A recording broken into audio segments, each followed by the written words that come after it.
Hello दोस्तों, welcome back to our study platform. आज हम लोग भौतिक विज्ञान का प्रैक्टिस सेट नंबर 4 को कवर करने वाले हैं।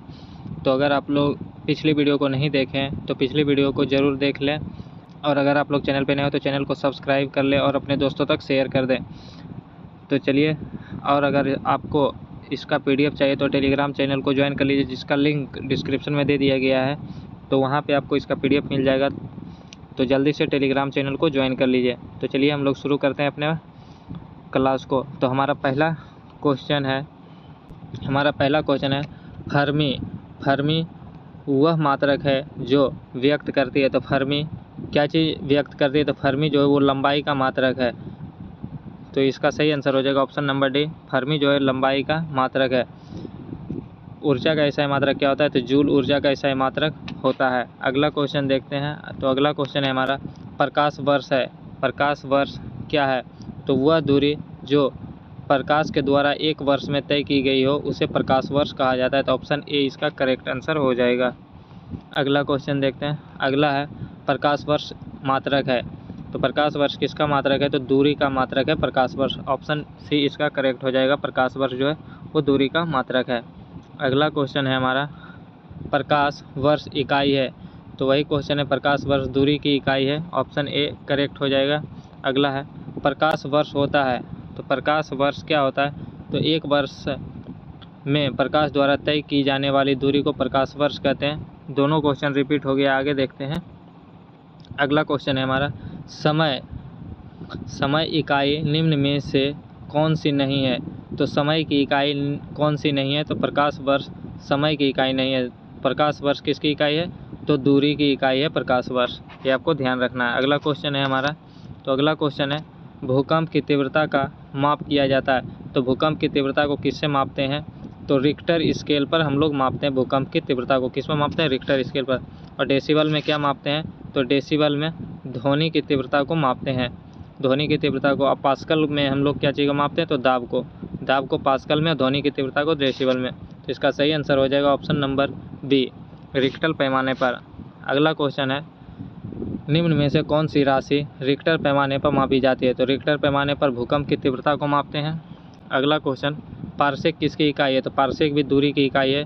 और दूरी की सबसे बड़ी इकाई अगर पूछे कि सबसे बड़ी इकाई क्या है, तो वो हो जाएगा पार्सेक।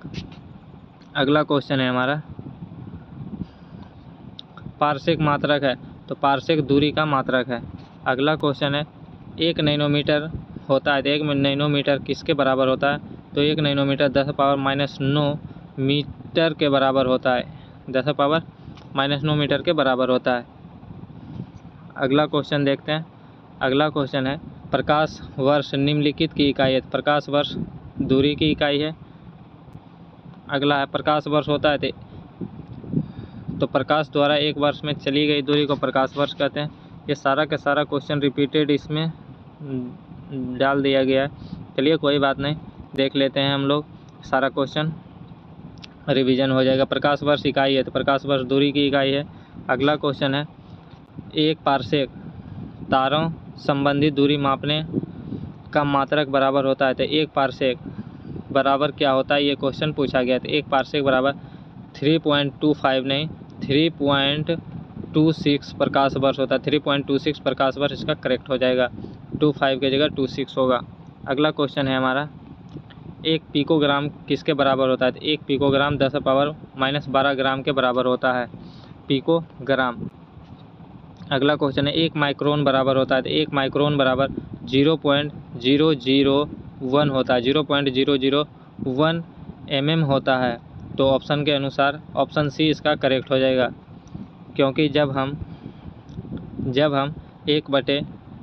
1/1000 को पॉइंट में लिखेंगे तो 0.001 ही तो लिखेंगे, इसलिए ऑप्शन सी इसका करेक्ट हो जाएगा। एक माइक्रोन बराबर 1/1000। अगला क्वेश्चन है 1 किलोमीटर दूरी का तात्पर्य है।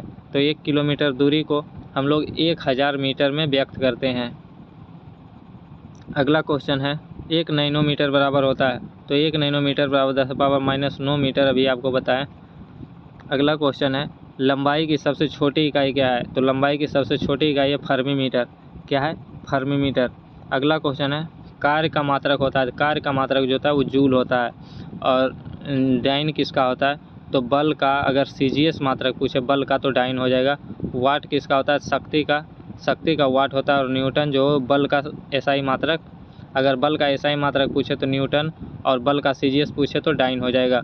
और कार्य का SI मात्रक जो होता है वो जूल होता है, तो ऑप्शन बी इसका करेक्ट हो जाएगा।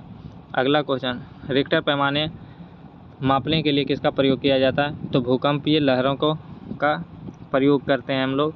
अगला क्वेश्चन है, डेसिबल इकाई का प्रयोग किसको मापने में होता है, तो डेसिबल इकाई का प्रयोग किसको मापने के लिए होता है, तो ध्वनि की तीव्रता को मापने के लिए हम लोग डेसिबल का उपयोग करते हैं। अगला क्वेश्चन है, निम्नलिखित SI यूनिट में कौन से सुमेलित नहीं है, निम्नलिखित SI यूनिट में कौन सुमेलित नहीं है, तो दाब का डाइन, ये सही नहीं। दाब का क्या होता है, तो पास्कल होता है। क्या होता है, पास्कल, ये आपको ध्यान रखना है। दाब का पास्कल होता है। डाइन जो होता है वो बल का CGS मात्रक होता है, बल का CGS मात्रक डाइन होता है। अगला क्वेश्चन है, इलेक्ट्रॉन वोल्ट किसकी इकाई है, तो इलेक्ट्रॉन वोल्ट जो होता है वो ऊर्जा की इकाई है। और अगर सिर्फ वोल्ट बोले तो शक्ति या विभवांतर का वोल्ट हो जाएगा। सॉरी, अगर विभवांतर का पूछे, विभवांतर का क्या होता है, तो विभवांतर का वोल्ट हो जाएगा और शक्ति का वाट हो जाएगा। ये आपको ध्यान रखना है। अगला क्वेश्चन देखते हैं। अगला क्वेश्चन है, माप की कौन सी इकाई को 0.39 से गुना करने पर इंच प्राप्त होता है। माप की कौन सी इकाई को 0.39 से गुना करने पर इंच प्राप्त होता है।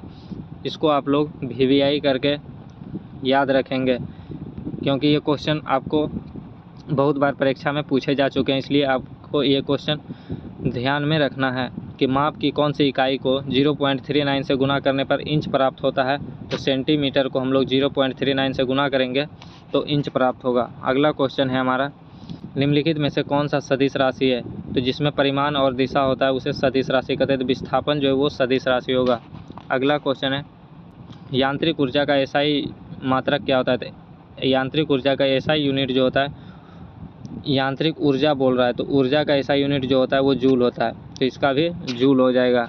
अगला क्वेश्चन है, जूल ऊर्जा से उसी तरह संबंधित है जैसे पास्कल, तो जूल ऊर्जा का मात्रक होता है, तो पास्कल किसका मात्रक होता है, तो दबाव का मात्रक होता है। ऑप्शन ए इसका करेक्ट हो जाएगा। अगला क्वेश्चन है, प्रकाश की गति होती है, तो प्रकाश की गति 3 × 10⁸ मीटर पर सेकेंड होती है। ऑप्शन में नहीं है, तो इसका ऑप्शन आप लोग इसको ऐसे ही ध्यान रखेंगे, 3 × 10⁸ मीटर पर सेकेंड होता है प्रकाश की गति। अगला क्वेश्चन है, चंद्रमा की सतह से एक चट्टान को पृथ्वी पर लाया जाता है तो क्या होगा, तो चंद्रमा की सतह से एक चट्टान को पृथ्वी पर लाया जाएगा तो उसका भार बदल जाएगा, जबकि द्रव्यमान नहीं बदलता है। तो इसका भार बदल जाएगा परंतु द्रव्यमान नहीं, तो यही करेक्ट इसका हो जाएगा आंसर, ऑप्शन डी। अगला क्वेश्चन है, तेल का एक बैरल निम्न में से लगभग कितना होता है। तेल के एक बैरल में 159 लीटर होता है, ये भी आपको ध्यान रखना है। अगला क्वेश्चन देखते हैं, वायु की गति निम्न में से किसके द्वारा मापी जाती है। तो वायु की गति एनीमोमीटर के द्वारा मापी जाती है। हाइड्रोमीटर से हम लोग क्या मापते हैं, तो हाइड्रोमीटर से हम लोग घनत्व को मापते हैं।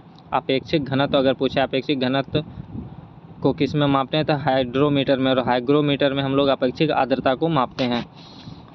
अगला क्वेश्चन है, हवाई जहाज तथा पोतों की गति नॉट में प्रदर्शित किया जाता है। 100 नॉट की गति होती है, तो 100 नॉट की गति क्या होती है ये आपको बताना है। तो 115 मील प्रति घंटा के बराबर होता है। क्या होता है, 115 मील प्रति घंटा के बराबर होता है।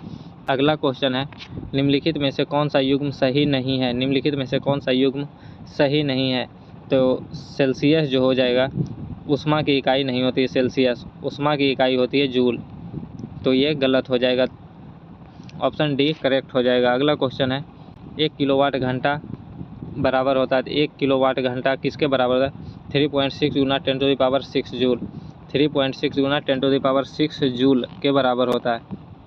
अगला, चालक की विद्युत प्रतिरोधकता की इकाई है, चालक की विद्युत प्रतिरोधकता की इकाई क्या होता है, तो प्रतिरोधकता की इकाई जो होती है वो ओम होता है। अगला क्वेश्चन है, यह मूल SI मात्रक नहीं है, तो ऑप्शन में जो दिया है वो कौन सा मात्रक मूल मात्रक नहीं है, तो न्यूटन मूल मात्रक नहीं है, बाकी सभी मूल मात्रक है। अगला क्वेश्चन है, प्रकाश रसायन में आइंस्टीन एक इकाई और इसका मान होता है। तो प्रकाश रसायन में आइंस्टीन एक इकाई का मान कितना होता है, ये आपको बताना है। तो 6.023 × 10⁻23 क्वांटम होता है। ऑप्शन बी इसका करेक्ट हो जाएगा। अगला क्वेश्चन है, 1 किलोग्राम प्रति सेमी दाब समतुल्य है। 1 किलोग्राम प्रति सेमी दाब किसके समतुल्य है? तो 1 बार के समतुल्य है, 1 बार के। अगला क्वेश्चन है, पास्कल किसकी इकाई है? तो पास्कल जो है वो दाब की इकाई है। अगला क्वेश्चन है, किलोवाट घंटा मात्रक है। तो किलोवाट घंटा किसका मात्रक है? किलोवाट घंटा किसका मात्रक है? तो विद्युत ऊर्जा का मात्रक है किलोवाट घंटा। अगला क्वेश्चन है, एम्पियर क्या मापता है? तो एम्पियर है किसको मापता है? तो विद्युत धारा को मापता है। एम्पियर विद्युत धारा को मापता है। अब प्रतिरोध का एसआई मात्रक क्या होता है? तो ओम होता है। क्या होता है? ओम, प्रतिरोध का एसआई मात्रक। अगला क्वेश्चन है, पारिस्थितिकी दबाव की इकाई है। तो पारिस्थितिकी दबाव की इकाई क्या होता है? तो बार होता है। पारिस्थितिकी दबाव की इकाई बार होता है। अगला क्वेश्चन, बल का मात्रक है। तो बल का मात्रक जो होता है वो न्यूटन होता है। और अगर सीजीएस मात्रक पूछे बल का तो डाइन हो जाएगा। क्या हो जाएगा? डाइन। अगला क्वेश्चन है, जूल संबंधित है ऊर्जा से, उसी तरह पास्कल किससे संबंधित है? तो ऊर्जा का ऐसा यूनिट जूल होता है, तो पास्कल किसका होता है? दबाव का ऐसा यूनिट होता है। अगला क्वेश्चन है, विद्युत क्षेत्र तीव्रता का मात्रक है। विद्युत क्षेत्र तीव्रता का मात्रक क्या होता है? तो न्यूटन प्रति कूलम विद्युत क्षेत्र तीव्रता का मात्रक है। अगला क्वेश्चन है, निम्नलिखित में से कौन सा चुंबकीय क्षेत्र की इकाई नहीं है? निम्नलिखित में से कौन सा चुंबकीय क्षेत्र की इकाई नहीं है? तो वेबर जो है वो चुंबकीय क्षेत्र की इकाई नहीं है। चुंबकीय फ्लक्स का एसआई मात्रक अगर पूछे, चुंबकीय फ्लक्स का एसआई मात्रक तो वेबर हो जाएगा। चुंबकीय फ्लक्स का एसआई मात्रक वेबर। अगला क्वेश्चन है, निम्नलिखित में से किसे 1500 डिग्री सेंटीग्रेड से अधिक तापमान हेतु प्रयोग में लाया जाता है? निम्नलिखित में से किसे 1500 डिग्री सेंटीग्रेड से अधिक तापमान हेतु प्रयोग में लाया जाता है? तो पायरोमीटर। पायरोमीटर का प्रयोग हम लोग 1500 डिग्री सेंटीग्रेड से अधिक तापमान को मापने में करते हैं। अगला क्वेश्चन है, पायरोमीटर का प्रयोग करते हैं। तो पायरोमीटर का प्रयोग करते हैं हम लोग तापमान को मापने में। अगला क्वेश्चन है, पायरोमीटर निम्नलिखित में से किसको मापने के लिए प्रयोग होता है? तो पायरोमीटर का प्रयोग हम लोग उच्च तापमान को मापने के लिए करते हैं। अगला क्वेश्चन है हमारा, पायरहेलियोमीटर क्या है? पायरहेलियोमीटर का प्रयोग निम्न में से किसको मापने के लिए करते हैं? पायरहेलियोमीटर का प्रयोग किसको मापने के लिए करते हैं? तो सोलर रेडिएशन को मापने के लिए पायरहेलियोमीटर का प्रयोग हम लोग करते हैं। ऑप्शन ए इसका करेक्ट आंसर हो जाएगा। अगला क्वेश्चन है, डेसिबल। डेसिबल किसे नापने के लिए प्रयोग में लाया जाता है? डेसिबल जो है वो वातावरण में ध्वनि को मापने के लिए प्रयोग में लाया जाता है। डेसिबल का प्रयोग हम लोग ध्वनि की तीव्रता को मापने के लिए करते हैं। तो ये था हमारा आज का टॉप 50 क्वेश्चन। तो वीडियो आपको कैसा लगा है कमेंट करके ज़रूर बताइएगा, और आप कितना क्वेश्चन का आंसर जानते थे वो भी कमेंट करके बताइएगा। और वीडियो को अपने दोस्तों तक शेयर ज़रूर कर दीजिएगा, जिससे हमारा भी मोटिवेशन बना रहे और हम कंटिन्यू वीडियो को बनाकर आपके लिए यूट्यूब पर डाल सकें। तो चलिए मिलते हैं फिर नेक्स्ट वीडियो में, तब तक के लिए जय हिंद।